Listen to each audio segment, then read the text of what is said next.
ஆபதாம் அபஹர்த்தாரம் தாத்தாரம் சர்வசம்பதாம் லோகாபிராமம் ஸ்ரீராமம் பூயோ பூயோ நமாம்யகம்.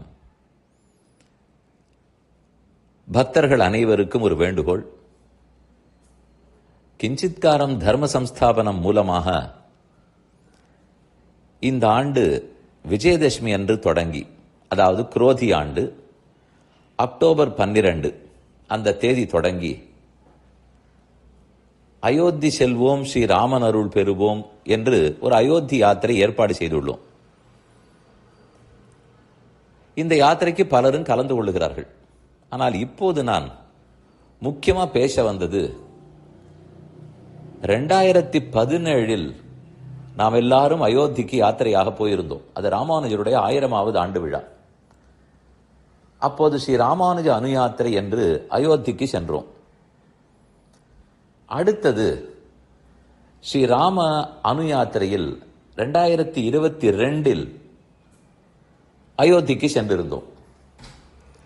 2017 ஒரு 2000-2200 பேர் இருந்தோம். அதற்கப்புறம் 22 2000 பேர் இருந்தோம். அந்த சமயத்தில் நாம் பெருமானிடத்தில் ஒரு வேண்டுகோள் வைத்திருந்தது. எல்லா பக்தர்களும் சேர்ந்து ஒரு பிரார்த்தனை வைத்திருந்தோம். உங்களுக்கு ஞாபகம் இருக்கும் நினைக்கிறேன்.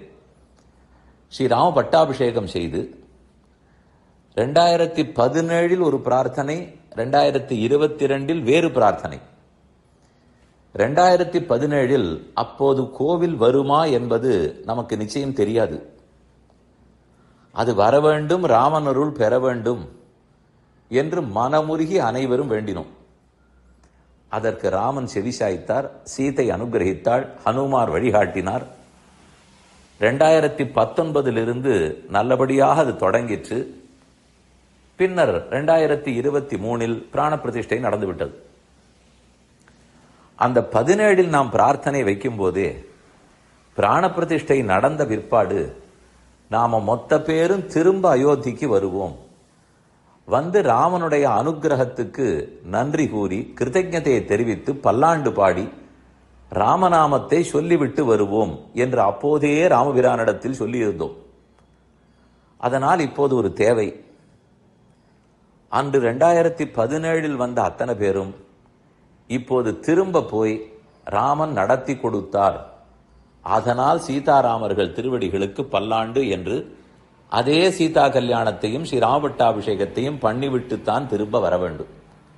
அது நமக்கு இருக்கக்கூடிய முக்கியமான கடமை, பொறுப்பு, ஆசையான பொறுப்பு.